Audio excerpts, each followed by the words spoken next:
Hey everyone, this is Matthew Janda for Card Runners, and I'm here with how to defend checks out of position on the flop. So the goals for this video are going to be to discuss how to defend out of position from two main positions. The first is going to be from the cutoff when the button calls, and the second is going to be from the big blind when we called a button open. So those two spots are really different, so we're going to address both. And we'll go over some theory background really quickly, probably won't take more than 5 minutes. And then we'll jump right into randomly generating flops. Playing as the cutoff against the button. When you open the cutoff and the button calls, your ranges should be of comparable strength on most board textures. He'll usually have more sets, so him being the button will usually have more sets. Us in the cutoff will usually have more overpairs, and we'll both have lots of pairs.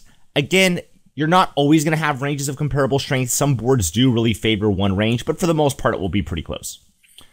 However, the button has the advantage of position with lots of stack depth to work with. Keep in the back of your mind that these are going to be small pots post-flop, and as pots are small post-flop, then position gets really, really valuable. And here, button always has position, so that's going to be a big advantage.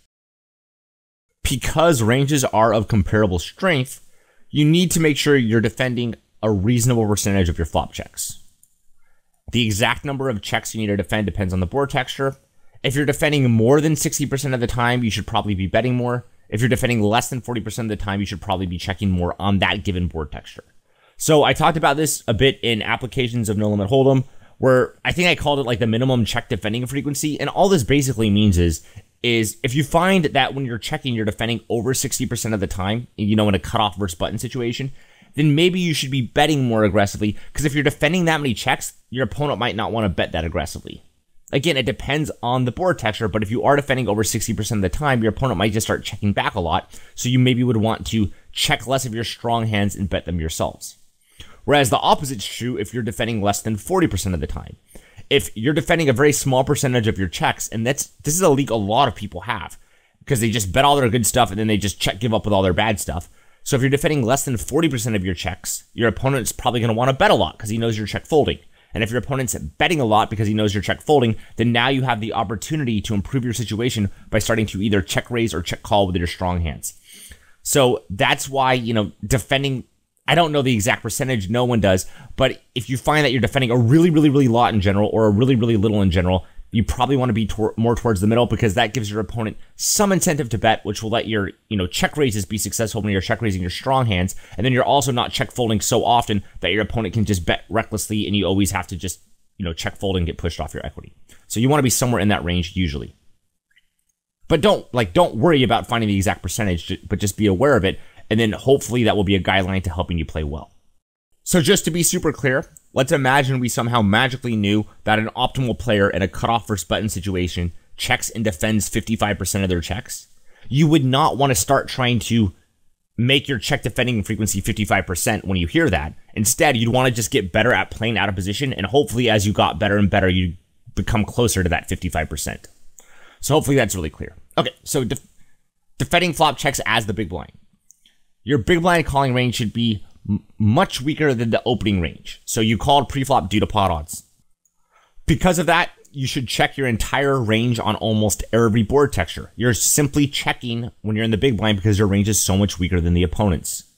So that makes checking easy. You don't really have to think very hard like you do in a cutoff versus button, where you might not know whether to check or bet a strong or medium strength hand. Excuse me. And we are not required to defend a specific frequency here. It's very common to check fold over 50% of the time, especially if the opener min raised.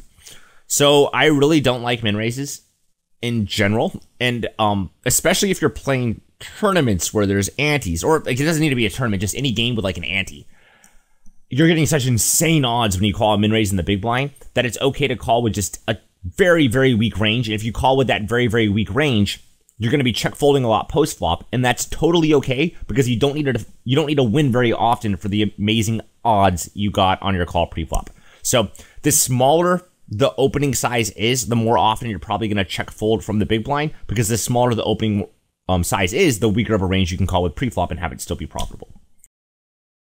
The final notes I want to mention is I'll discuss how it's best to play in practice against the majority of players rather than emphasize too much theory, but in reality, I'll probably still end up talking theory as we randomly generate some boards.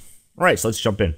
Okay, so this is the cutoff opening range that we're going to be using. I made it a little bit on the wide side, but it's pretty normal.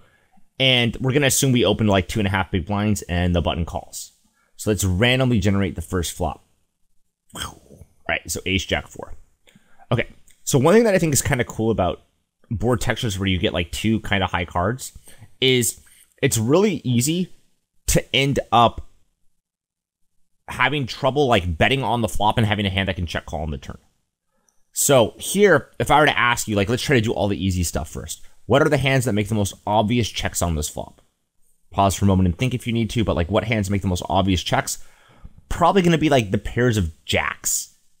Probably pocket queens and pocket kings too. Because those hands aren't strong enough to get multiple streets of betting in and still win. And they're not really vulnerable to being outdrawn, right? You know, jacks, queens, and kings are all pretty high. So those would be the most obvious checks. As a side note, when you do check a call, that's also why you can like donk bet a jack of spades turn and have it be a really good play, because you would have a lot of jacks in your check calling range. Okay, so those are like the obvious checks. And those are the kind of hands that you're going to check call with that you're not going to be able to check call with down unless you have some sort of exploitative read. Now let's think a little bit about what kind of hands can you bet with on the flop to check call with on the turn.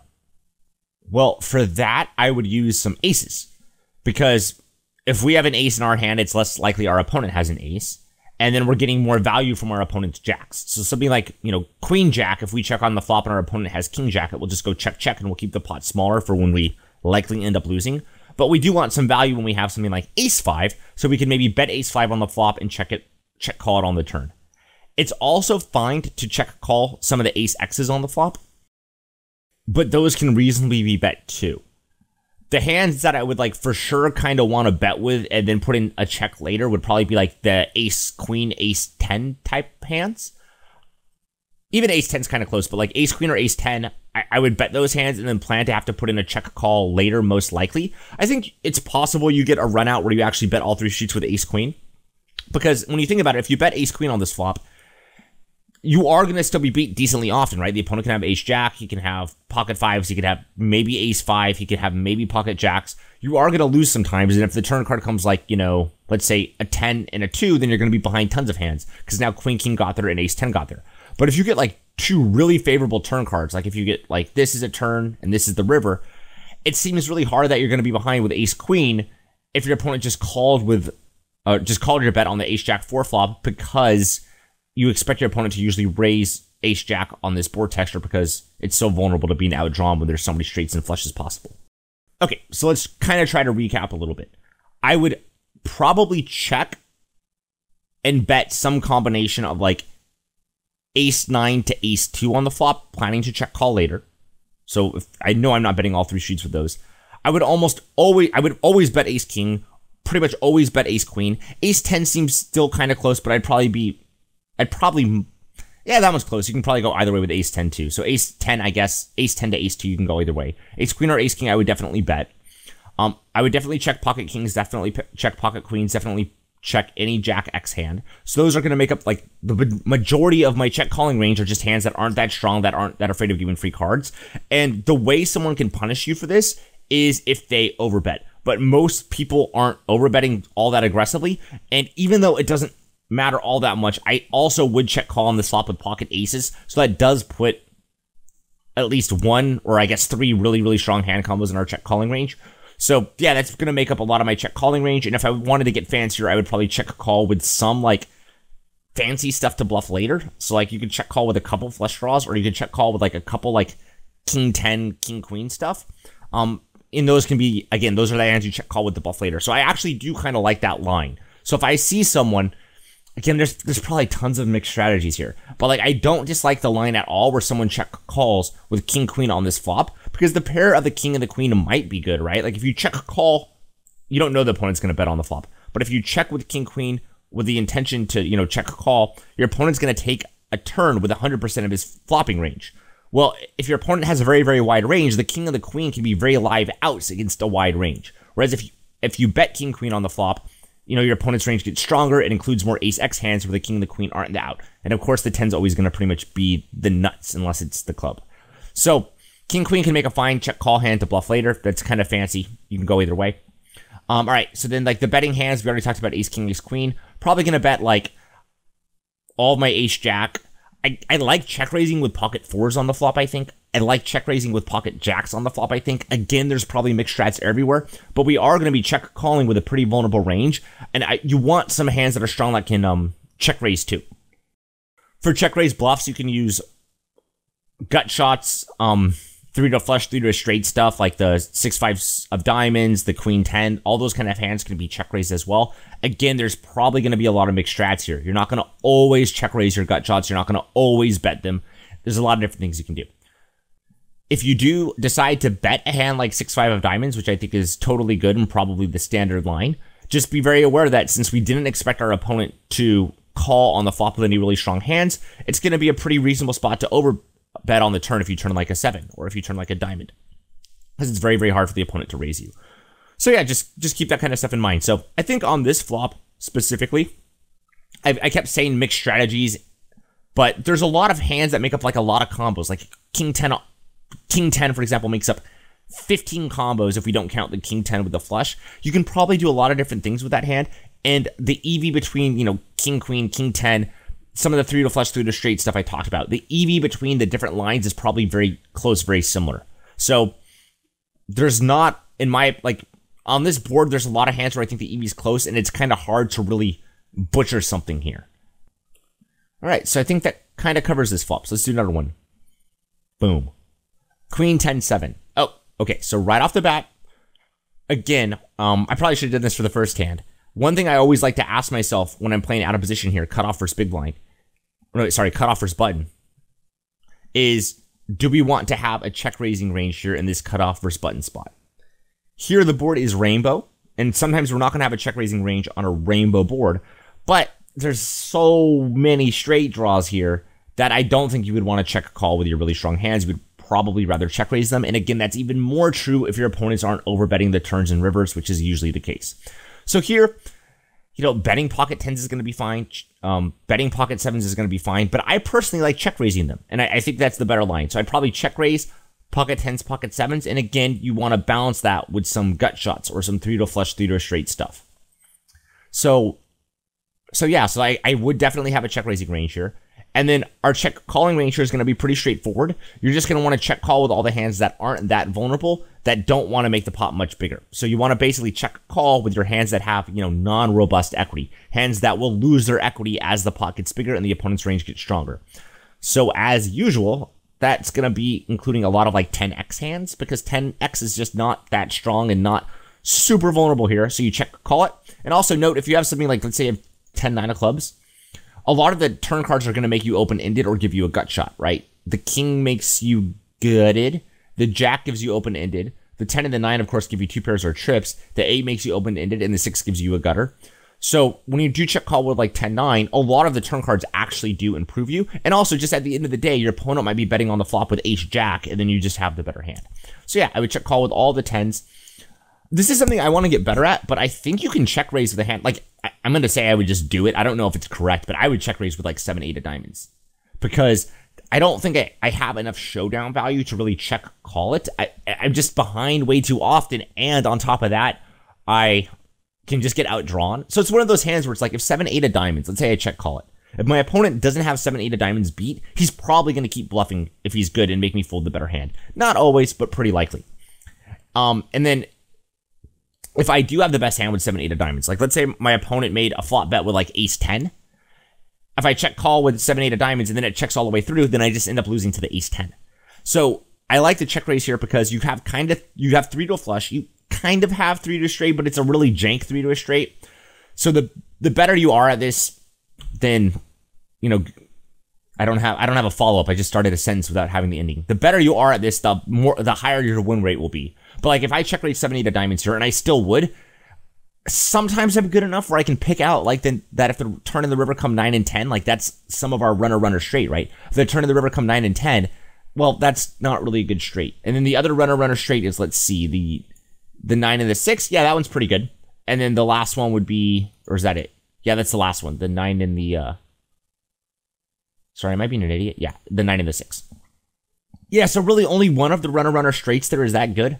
Whereas that's a far cry, so the board's King 10-7 Rainbow, just so I remember. That's a far cry than if the board was like, you know, this, where all the runner straights, the 9-10, the 9-5, and the 5-4 are all just going to be awesome, and we're going to use both hole cards. So yeah, this one, I mean, the runner straight here is a lot less useful, but we still have the runner flush, and we have outs to 2 pairs, and we have outs to trips. So, you know, I'll take it. I'm going to check raise 7-8 of diamonds. You can do the same thing, I think, with like 7-9 of either diamonds or hearts, 7-6 of either diamonds or hearts. Those are the check raises I really like here. We also block pocket 7s from the opponent's range. And remember, we're making like a humongous pot when we're check raising on the flop and possibly betting the turn in the river. So removing sort of a little more than a third of the opponent's nut type hands. I would say his nut type hands on the flop are Queen 10 suited, pocket 10s, and pocket 7s. We're taking like a third of them, or about a third of them out of his range. That's nice. It's a nice little added effect. So if you are wondering, like, well, what kind of hands can I check raise bluff with here? I think the 7-9 suited, the 7-8 suited, and the 7-6 suited are all pretty sweet. And then again, you can find some like other gut shots and stuff too.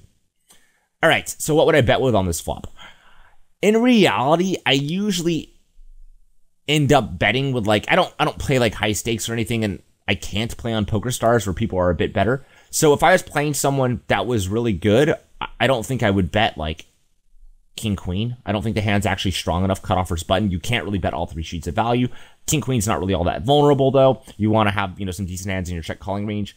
So I would probably bet like a pretty polarized range on this flop if I was playing someone good, which would probably be like ace queen or better, and then as well as like, you know, the bluff randomizers, but ace queen or better if I'm playing someone good. As I'm playing someone that's less skilled, I'm probably going to throw king queen into that range too. I still see people bet king jack and stuff like that on this flop like it's their job. I think we're really pushing it when we get there. Again, queen jack can turn lots of gut shots and open it in straight draws, and it's just not close to strong enough to go bet. So I would rather check queen jack on the flop and then instead, you know, only bet the stronger hands. So I'm betting here against the vast majority of opponents. I'll bet ace, queen, pocket kings, pocket aces. As my opponents get less skilled, I'm also going to throw queen king into the mix.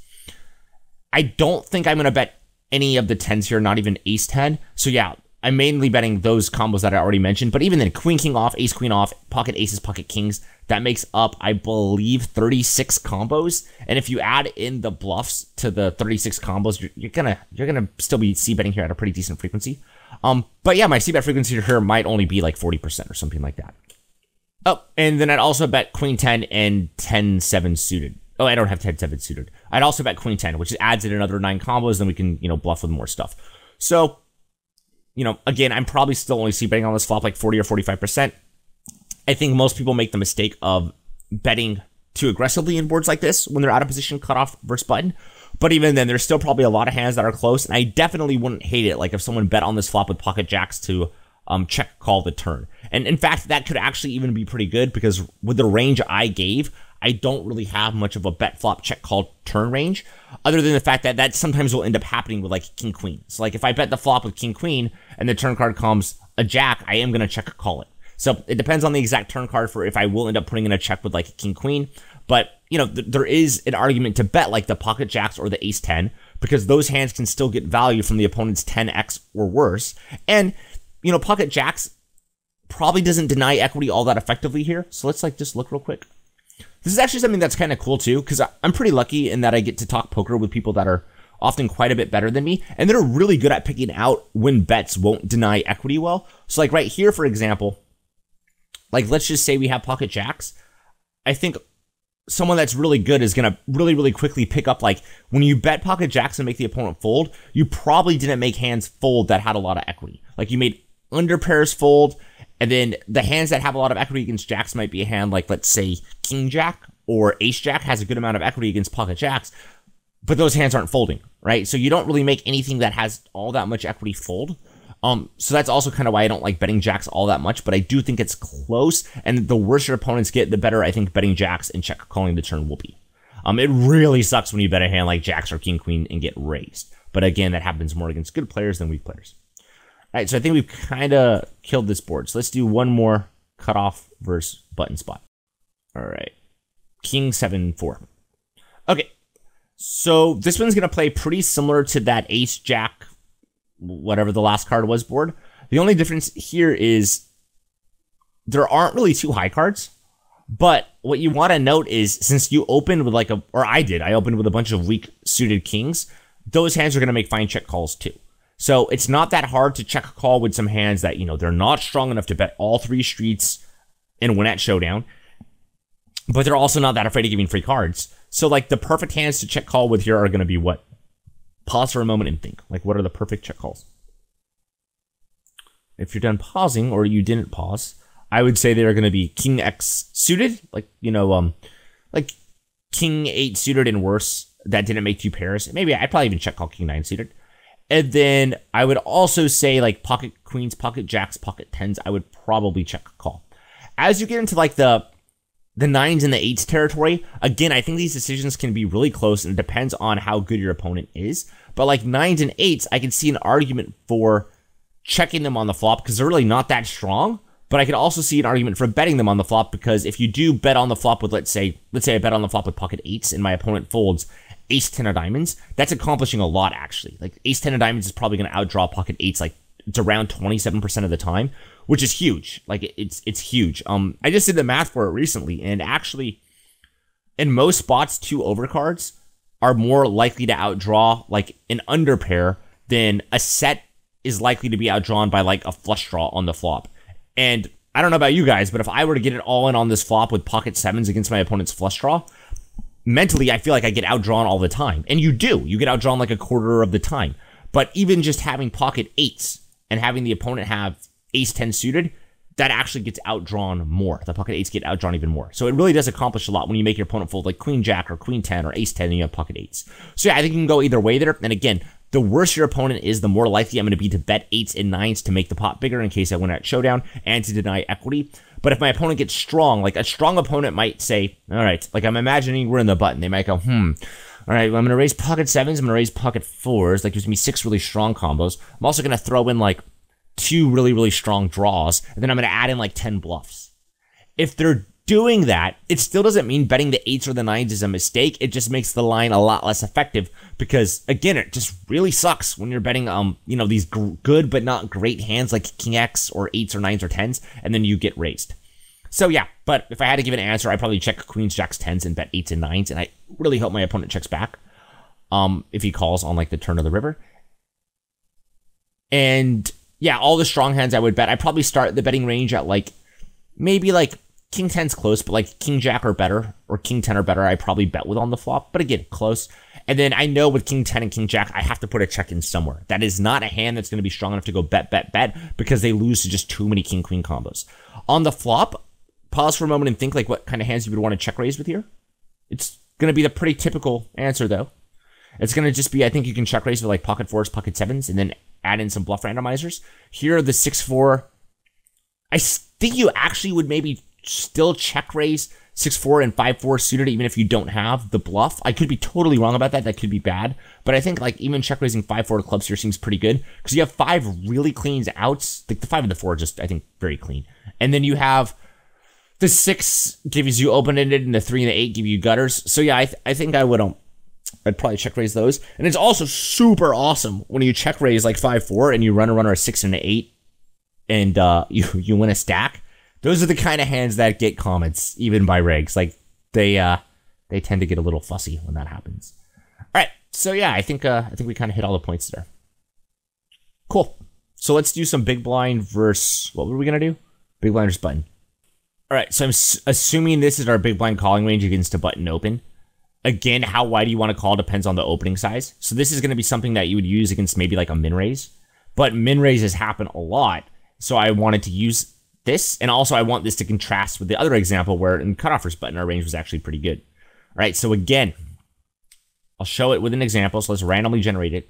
But on this flop, we're not going to check defend probably even half the time.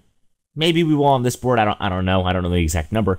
But our range was so weak pre-flop because we got such an amazing price that we decided to call knowing we're going to have to check fold a lot post flop, but our line will overall be profitable. All right. So on this flop, the first thing I noticed, and I didn't used to know this like a year ago, is this board actually, if you slow down and think, is pretty good for the button opening range because we don't have many 2-pair combos here. We have ace-3 off, but we don't have ace-queen off, and we don't have queen-3 off. So if you look at all this pretty red stuff here, right, this is the offsuit stuff I'm calling with, there's going to be a lot of board textures. Oh, I should have taken out all the premium hands. Give me one sec.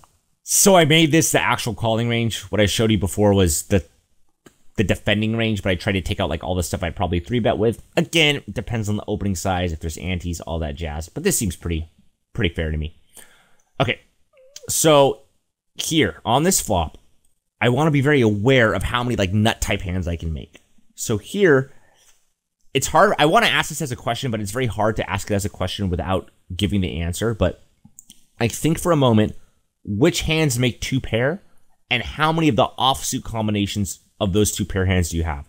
So pause for a moment and think, and how many offsuit 2-pair hands do you make here? So here, the offsuit 2-pair hands we can have are just the lowly ace-3 off. A lot of times when you're defending big blind versus button, like, okay, so the board's ace-queen-3 with a flush draw. Just going to say it out loud so I remember a little better. Like, let's say the board was this. Ooh, I want to make it good. I'm going to pause and do it. Okay, so I paused and it took me 4 seconds, but apparently I couldn't do it while on stage. Just find it real quick. But like, here's a board. There's a lot. Like, they're not hard to find. Here's a board where you make all of the offsuit 2-pairs, right? You can make ace-7 for 2-pair because we have the ace-7 off. You can make ace-9 for 2-pair because we have the ace-9 off. And you can make 9-7 for 2-pair because we have the 9-7 off. That's a lot of 2-pair hands, and that's going to give you like a lot of check-raising power on the flop. Even then, it's still only 4.5% because this range is just weak. That's 2-pair or better. But still, I mean, 1 out of 20 times you're going to have like a really, really premium hand here. Whereas as we made the board ace-queen-3, now our 2-pair was less than half that, or 2-pair or better. So you want to be aware of how many 2-pair combos you can make here. And since here you can make so few 2-pair combos in the big blind, that actually encourages the button to bet larger because the button knows, like when the button has ace-jack or something, he can't really be beat very realistically. Most people miss that, and again, it's something I didn't know until relatively recently, but like you should adjust your button c-bet sizing based on obviously the quality of the big blind's range. And here, big blind doesn't have many 2-pairs, so the button could probably bet bigger. All right, so what are we defending with here? In reality, I would just check raise all this stuff in some air hands. So 2-pair or better, I'm pretty much going to check raise it. Does that mean my check calling range is capped? Yup, but you're probably going to turn flushes or straights or at least 2-pair on most turn cards. So being capped after you check calls, it's not ideal, but it's not a huge deal. And again, most people don't overbet enough anyways. So we got that going for us. And then the other stuff, we can just highlight it all. Let's look at weak pair or better. I'm probably going to call with the vast majority of the stuff that's weak pair or better. Or any sort of gut shot or any sort of flush draw. I'll muck like pocket 2s here. I think you could also muck 4s, 5s, 6s, and 7s. But any of the pairs that has the potential to make 2-pair or trips on the turn, I am going to check a call with. And then also we're going pretty much nowhere with any of the draws. All the open-ended straight draws, all the opened, all the flush draws, we're all check calling with those if we don't check raise them. So we can count all that stuff up, which I'm not going to do right now. And also remember, you are going to be check raise bluffing some stuff. So like, ooh, this is a good one. Like, what kind of hands do I like for check raise bluffing? Well, I quite fancy like the king 7 off with the king of hearts.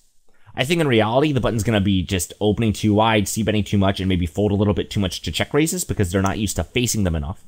So, even though we can't check raise here too much, I like check raising something here. Like this is 3 to the nut flush, and it also can make the nut straight.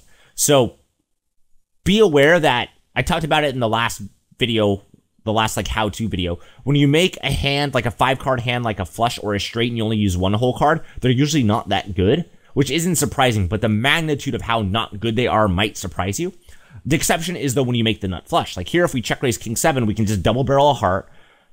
It's, you know, it might not be ideal to double barrel a jack or a 10, but even then it can check through and we can make the straight. And if we do ever make the straight or the flush with the king 7 here, we make the nuts. And in the case of the nut flush, you know, the opponent might have the second nut flush if he has like a queen of hearts or a jack of hearts for the 3rd nut flush, so we can get paid. So I would check raise a hand like this against a lot of opponents. I think I'm usually playing against anonymous players, and I probably would make the king X with the king of hearts my default check raises here. I wouldn't check raise 3x because I think ranges are so weak, button versus big blind, that the 3x has enough showdown value. So because of that, when you are counting hand combinations, it's not quite just as simple as being like, okay, I'm going to add my gut shots, my gut shots are better draws, and my weak pairs are better, and that's my defending range. That's probably a good rough estimate, and here it looks like it comes out to be like, 16% plus 37%, but we weren't defending all the weak pairs, and we were also check raising some of the stuff that was just like king high for the king 7 off. So, again, I'm not sure that's right, but I think it's probably a pretty good play against a lot of opponents, and it's what I do. And it could also just totally be theoretically correct. So, yeah, we're probably defending here around half the time, but it's not just the hands that are all weak pairs or all gut shots are better. All right, so let's do one more. And again, remember to count the 2 pairs, the offsuit 2 pairs especially, once you see the flop. Boom. All right, well, that one doesn't work for what I was saying. You don't have to count the 2 pairs, guys. I know the 9s and the 9x and the pocket 4s are all 2 pairs. All right, so here, good board for us to talk about. This is a spot where I see this absolutely all the time. I'll be talking with someone, and they're playing like in blind versus blind or something. Like maybe they're a tournament player, and they're playing blind versus blind, and the small blind like min raised because it's a tournament and people bet so small. So the small blind min raised with antes, or even if they like 3 times it with antes, and the big blind calls. I get in this example the big blind's in position, but they face a flop bet, and then they end up defending with like really weak hands because they're like, ooh, I don't want to fold too much, because they're thinking they have to defend enough to not let the small blind profitably bet any 2 cards. And the result of that is you end up defending with lots of hands that should be folded. Same deal here. Let's again imagine an extreme situation. Button opens to like a min raise. We call with this wide range. The range might even be wider than this. And then we face a flop bet. If you wanted to defend, I'm going to make it up, but let's say you wanted to defend 50% of the time on this flop, or even 60% of the time on this flop, you might end up having to call flop bets with hands like ace 2 off with no heart, which I don't think are going to be all that good here. I think you should just fold it. His range is a lot better than yours. Ace 2 off is a weak hand. Fold it, even though it might be in like the top 50% of your hands. There's a lot better hands to defend with that aren't ace high. Like I'd rather have like king jack or queen jack, or any hand with pretty much 2 overcards I think will be better. And then at the end of the day, like if you check call with ace 2 without a heart, like what are you going to do with it? Are you going to check it down all the way and try to win with ace high? Okay, that can happen, but it's not ideal. Are you going to bluff with it later? Because like the turn might come, let's say 4, and the river comes like 7. Are you going to try to make your opponent fold with the, fold his better ace highs by betting, or are you going to try to make him fold a pair somewhere? Again, doesn't seem ideal. So like just muck those hands and like don't worry about folding too much, because that doesn't really make sense here, because you called pre-flop getting an awesome price. Again, this is very different than cutoff versus button, where our ranges were very comparable. And in the cutoff versus button spot, we had a betting range out of position, right? Like our range was almost always strong enough for us to bet out of position. So it made sense that we'd want to, check defend at a reasonable frequency. Otherwise, it probably suggests that something's wrong with our betting frequency. Here we have no betting frequency. Our range is just so weak, we check everything. So we don't need to feel like we need to check defend at a specific frequency. All right, that said, we still have top pair or better a quarter of the time. It's not like we never have anything here. It's also a good board to check raise, because it's very reasonable to just check raise your 5s. So you're going to still check raise bluff here. Again, you can use, stuff can get a little bit tricky, but if you're going to use like 3 to a flush stuff, you want to have the ace. So you could check raise like ace 2, ace 3, ace 4 with just the ace of hearts. You could check raise gut shots and stuff. You can also check raise stuff like, it might not be ideal, but like you can check raise like king 6 of clubs, maybe like king 6 off with the king of hearts. A lot of times those hands might not be theoretically correct check raises, but will be really, really good in practice. So you want to at least consider that kind of stuff when you're holding one of those hands. And then, yeah, don't fold any pair on this flop. And then for ace highs, like let's think. I think I'm going to defend here with like ace 7 or better, because ace 7 also has the ability to make like runner straights. So I'd probably defend like ace 7 or better, and I would just muck all the worst aces, even though, again, I'm probably folding. I am folding enough that my opponent can very easily c-bet any 2 cards, but I think that's totally fine. Yeah, so I think that should cover that. And then the other thing too, I guess, was, I don't know if they have overcards. Oh, they do. Okay, overcards. Hold on, buddy. Hold on. I just want overcards. This. I'm probably defending most of these. Definitely all the king jacks, definitely all the ace 10s, definitely all the queen jacks, because the queen jack also turns to open-ended. That was a terrible word. Open-ended on the 10 turn. So yeah, king jack, queen jack, ace 10 off, I'm going to defend. And then any king 10 off, queen 10 off, jack 10 off with a heart, I'm going to defend. And I might even still just defend all the king 10 offs. I don't know. Those hands seem close. And whenever we're talking about hands like this that seem close, the actual answer is probably just going to be like, how big did the guy bet, right? Like, I can't talk about every bet sizing right now, but if the guy bet 70% of the pot, I'm going to snap fold probably king 10. Whereas if the guy bet 40% of the pot or 30% of the pot, I'm going to call it and don't think it's close. Somewhere in the middle is that range where it starts to get really close and probably break even. So, yeah. All right, so that I think is going to cover this video. We've already gone over half an hour. So I hope you enjoyed it. If you have any questions in the forums, let me know. But hopefully you can see it's very different when you're playing cutoff versus button or big blind versus button. And you're usually going to want to make sure you have some sort of check raising range. If you're all these boards, we were pretty vulnerable to being outdrawn with our strong hands on the turn. So unless you have a very dry board, you probably do want to try to have some check raising range. And the other thing too is don't be afraid to sort of check call with like the obvious hands, like the medium strength hands. Those are the hands that should be check called. And the way you get punished from that is by facing overbets. But if your opponents aren't overbetting, and the vast majority of players aren't, that makes check calling with these medium strength hands even more effective than it should be in theory. And in theory, those are the correct check calling hands that should make up the bulk of your check calls. It's just in theory, you might need to also put in some like really fancy nut type check calls. Whereas in reality, I don't think you're going to want to do that. All right. So thanks for watching, everyone. Hope you learned some stuff and enjoyed it. And just post any questions in the forums. Good luck.